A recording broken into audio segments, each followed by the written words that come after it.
So ప్రజలకు ఏం చెప్పాలనుకుంటున్నారు? సో ప్రజాపాలనలో భాగంగా ప్రజల మాటగా మీరేం చెప్పాలనుకుంటున్నారు? మేము ఒక్కటే చెప్తున్నాం, ఈ దేశానికి స్వాతంత్రం తీసుకొచ్చిన పార్టీగా కాంగ్రెస్ పార్టీ ఈ రోజు ప్రజలలో ఆనాడు ఇందిరమ్మ తీసుకొచ్చినటువంటి గుడిసెల్లేని రాజ్యం చేసింది ఇందిరమ్మ గారు. మన భారత జాతీయ కాంగ్రెస్ పార్టీకి గాంధీ గారి కుటుంబం అనేకమైనటువంటి సేవలు చేసింది. ప్రాణ త్యాగాలు చేసినటువంటి కుటుంబంగా ఇప్పటి వరకు పేద గుడిసెలో ఉన్నటువంటి తల్లి నుంచి ముద్దు ముసలి నుంచి యువకుని వరకు అందరికీ తెలుసు కాంగ్రెస్ పార్టీ దేశానికి ఏం చేసింది అనేది.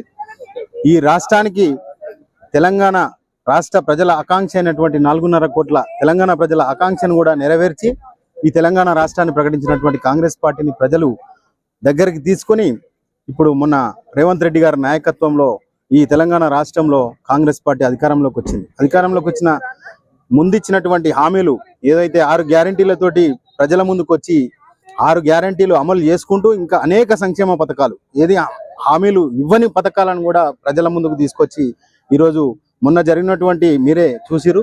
జరిగినటువంటి స్థానిక సంస్థల ఎన్నికల్లో ఎక్కడికక్కడ ప్రతి గ్రామం నుంచి ప్రతి సర్పంచ్ నుంచి ప్రతి వార్డు సభ్యుని వరకు అనేకమైనటువంటి ఘన విజయాలు సాధించినటువంటి చరిత్ర ఈ ఆలేరు నియోజకవర్గంలో బీర్లా ఐలన్న గారి నాయకత్వంలో ముందుకు పోయి ఇప్పుడు కూడా మున్సిపాలిటీలను 2 మున్సిపాలిటీలు యాదగిరిగుట్ట కానీ ఇక్కడ ఆలేరు కానీ 2 మున్సిపాలిటీలను కైవసం చేసుకుంటుంది. అదేవిధంగా ఐలన్న ఇప్పుడు ప్రభుత్వ విప్పుగా ఆలేరు ఎమ్మెల్యే కాకుండా ఇంకో బాధ్యత ఉన్నది, ఏది జిల్లా రథసారథిగా కాంగ్రెస్ పార్టీకి ఆయన సేవలు అందిస్తున్నాడు.